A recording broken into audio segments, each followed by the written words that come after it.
In this quick video, I want to show you how to charge any Withings blood pressure monitor.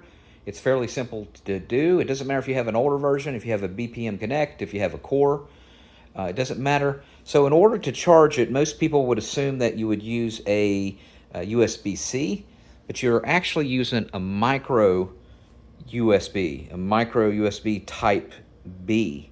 B as in boy, and they look a little bit different. They basically are used in the old Samsung Galaxies.